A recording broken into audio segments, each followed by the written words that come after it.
बहुत समय पहले की बात है। अमरगढ़ नामक प्रांत कला और मूर्तियों के लिए बहुत मशहूर था। इस प्रांत ने हर चीज में बेमिसाल तरक्की की थी। इस प्रांत को विकसित करने के लिए बहुत तेजी से काम चल रहा था। यहाँ खोदने से निकलने वाली मूर्तियों की देश विदेश में बहुत डिमांड है, क्योंकि पास ही में अमरगढ़ का किला होने के कारण पथरीला इलाका भी था। इसलिए वहाँ मशीनों और मजदूरों से काम करवाया जा रहा था।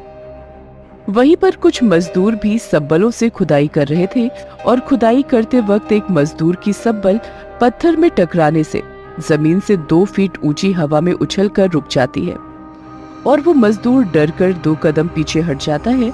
और वहीं पर रमेश नाम का मजदूर ये सब देख रहा होता है। फिर वो उसके पास आकर कहता है, अरे भाई रुको जरा, मैं देखता हूँ। फिर रमेश सब्बल को अपने दोनों हाथों से पकड़ लेता है और जमीन खोदने के लिए सब्बल को जमीन में मारता है और वो सब्बल रमेश के हाथों से भी जमीन में एक बड़े से पत्थर से टकरा जाती है और सब्बल हवा में उछलकर बहुत दूर जा गिरती है। ये सब देखकर रमेश भी डर जाता है और कहता है, अरे सभी लोग यहाँ पर आओ, यहाँ पर कोई तो शक्ति है, देखो जरा, मुझे तो बहुत डर लग रहा है। रमेश के इतना कहते ही सभी मजदूर उस जगह की ओर भागते हैं और सभी मजदूर वो बड़ा सा पत्थर हटाने की कोशिश करते हैं, लेकिन वो पत्थर वहाँ से टस से मस नहीं होता। रमेश ये सब देखकर मन ही मन सोचता है, कुछ तो है यहाँ पर। तभी रमेश वहाँ खड़े सभी लोगों से बोलता है, अरे सभी लोग एक बार और प्रयास कर लो, क्या पता इस बार ये पत्थर हट जाए, लेकिन इस बार भगवान का नाम लेकर चलो, आ जाओ सभी लोग। और फिर सभी लोग उस पत्थर को हाथ लगाते हैं और बोलते हैं, जय श्री राम, जय श्री राम, जय श्री राम। और वो पत्थर इस बार उस जगह से हट जाता है। फिर सभी लोग उस जगह की मिट्टी को बाहर निकालने लग जाते हैं। तभी मिट्टी निकालते वक्त जमीन के अंदर मजदूरों को कुछ दिखाई देता है। तभी उन्हीं में से एक मजदूर वहाँ के ठेकेदार के पास जाकर कहता है, ओ साहब, वहाँ जमीन के अंदर कुछ निकला है। ठेकेदार वहाँ पर जाकर देखता है कि ये तो मूर्ति जैसी लग रही है। ठेकेदार सभी मजदूरों से कहता है, अरे इस मूर्ति को मिट्टी से बाहर निकालो। सभी लोग उस मूर्ति को मिट्टी से बाहर निकालते हैं और उस मूर्ति पर जमी हुई मिट्टी को हटा देते हैं। फिर वहाँ थोड़ी ही देर में बारिश होने लगती है और बारिश होने की वजह से मूर्ति पानी से धुलकर और भी चमकने लगती है, मानो जैसे कोई अप्सरा स्वर्ग से धरती पर उतरी हो। ठेकेदार ये सब देखकर अपने मालिक गोवर्धन को फोन करता है और कहता है, साहब, अमरगढ़ की खुदाई में एक विचित्र सुंदर अप्सरा की मूर्ति निकली है। अमरगढ़ की जमीन से कुछ न कुछ तो निकलता ही रहता है, गोदाम पर भिजवा दीजिए, उस पर 2-3 हजार की पर्ची लगाकर अच्छे दामों में बेच दूंगा। ये सब कहकर मालिक फोन काट देता है, लेकिन फिर से मालिक के पास ठेकेदार का फोन आता है और ठेकेदार कहता है, मालिक, मैंने आपके फोन पर फोटो भेजी है, उसको देखकर बताओ। और गोवर्धन अपने फोन में फोटो को देखता है। रुको, मैं वहीं पर आ रहा हूँ, और सुनो, पुलिस को इस बात की खबर भी मत लगने देना। गोवर्धन अपनी गाड़ी से खुदाई वाली जगह पर पहुंच जाता है और उस मूर्ति को देखने के बाद सभी मजदूरों को वहां से अपने अपने घर जाने के लिए कहता है। सभी लोग अपने अपने घर चले जाओ, और रमेश, तुम यहीं पर रुको, तुम्हें इस मूर्ति को गोदाम पर पहुंचाना है। लेकिन ध्यान रहे रमेश, मूर्ति सही सलामत पहुंच जानी चाहिए, इसके लिए तुम्हें कुछ पैसे मिलेंगे। रमेश अपने मालिक की बात मान लेता है और फिर मूर्ति को जंगल के रास्ते से ले जाता है। तभी जंगल के रास्ते में गाड़ी के पहिया की हवा निकल जाती है। रमेश गाड़ी से उतरकर देखता है और कहता है, रात होने को है और इस गाड़ी की हवा यही निकलनी थी, चलो आज की रात इसी जंगल में गुजार लेते हैं। इतना कहकर रमेश मूर्ति को गाड़ी से निकालकर जमीन पर रख देता है और फिर वो भी जमीन पर सोने के लिए लेट जाता है और मन ही मन सोचता है, काश ये मूर्ति मुझे मिली होती और मैं गरीबों की मदद कर पाता। इतना कहते ही मूर्ति परी के रूप में बदल जाती है। ये देखकर रमेश थोड़ा डर जाता है। तभी परी बोलती है, रमेश, तुम डरो मत, मैं तुम्हें कुछ नहीं करूंगी। मैं परीलोक से आई हूँ और मैं एक जादुई परी हूँ। मैं तुम्हारे मन की इच्छाओं को पूरा करने आई हूँ। बोलो रमेश, सबसे पहले तुम्हें क्या चाहिए? परी, मैं बस इतना चाहता हूँ मेरे गांव वाले और मेरा परिवार हमेशा खुश रहें। लेकिन मेरे गांव में एक धनी राम सेठ है, उसके पास हमारे गांव वालों की जमीन गिरवी रखी हुई है। धनी राम सेठ वसूली के नाम पर खेत में हो रही फसलों को आधे से ज्यादा अपने पास रख लेता है ये सब कहकर परी की आंखों में आंसू आ जाते हैं और बात करते करते थोड़ी देर में सुबह हो जाती है। तभी रमेश कहता है, लेकिन अब मैं गोवर्धन सेठ की मूर्ति को गोदाम पर कैसे पहुंचाऊंगा? तुम तो परी के रूप में बदल गई हो और अब मेरे पास कोई मूर्ति भी नहीं है। तभी परी कहती है, रमेश तुम चिंता मत करो, मैं तुम्हें अपने जादू से एक और मूर्ति बना कर देती हूँ। उसे तुम गोवर्धन सेठ के गोदाम पर पहुंचा देना। परी अपने जादू से एक सुंदर सी मूर्ति बना देती है और रमेश उस मूर्ति को ट्रक में लाद कर सेठ गोवर्धन के गोदाम की ओर चल पड़ता है। और थोड़ी देर बाद रमेश सेठ के गोदाम पहुंचकर सेठ के मुंशी लालचंद को मूर्ति देकर वहां से अपने गांव की ओर वापस लौट आता है। तभी रास्ते में रमेश को एक बूढ़ी औरत मिलती है।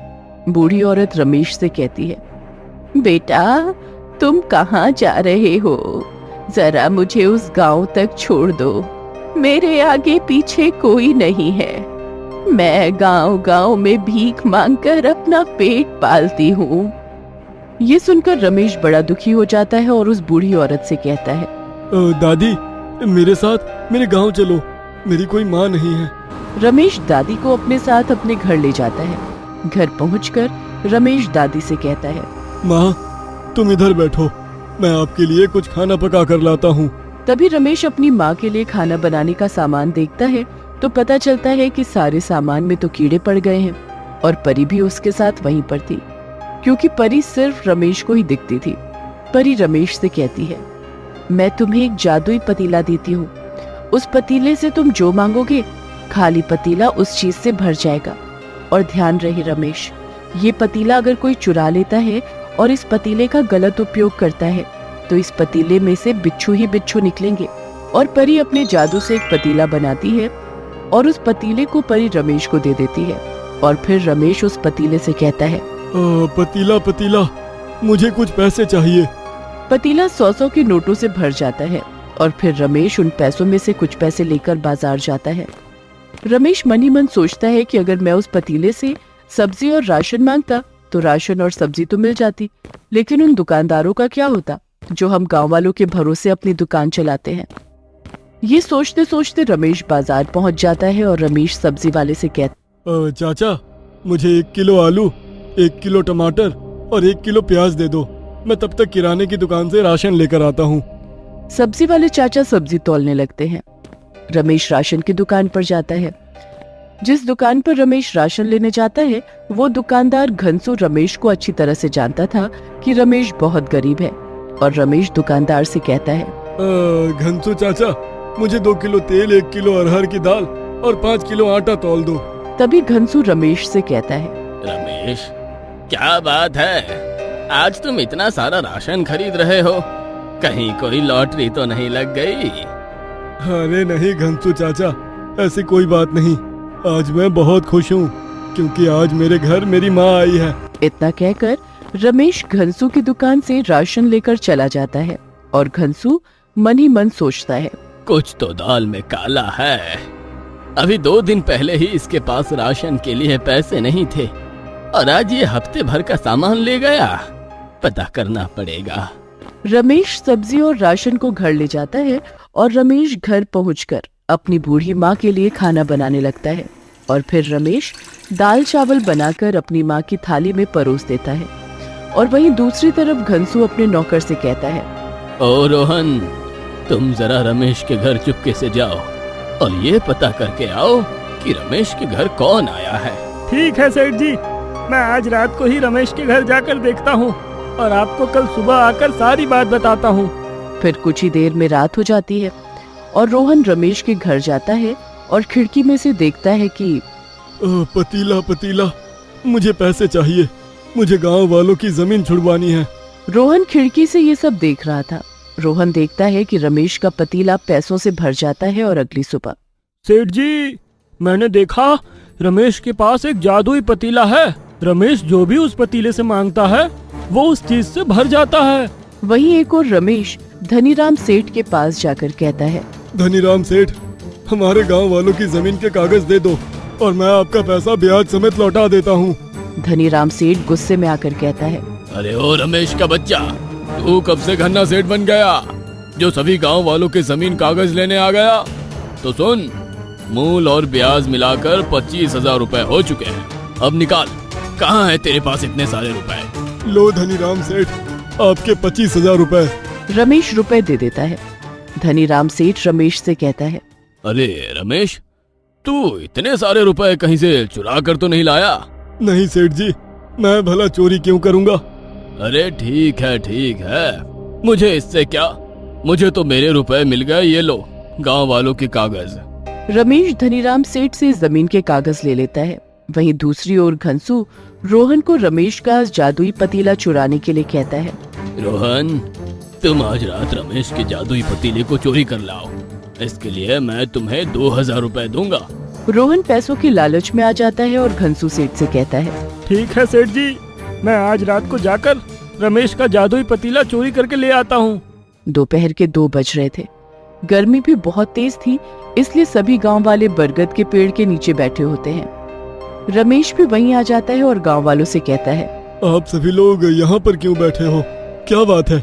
उन सभी लोगों के बीच बैठा एक बूढ़ा व्यक्ति बोलता है, अरे बेटा, इस साल भी फसल अच्छी नहीं हुई है और ऊपर से धनीराम सेठ का ब्याज भी बढ़ता जा रहा है।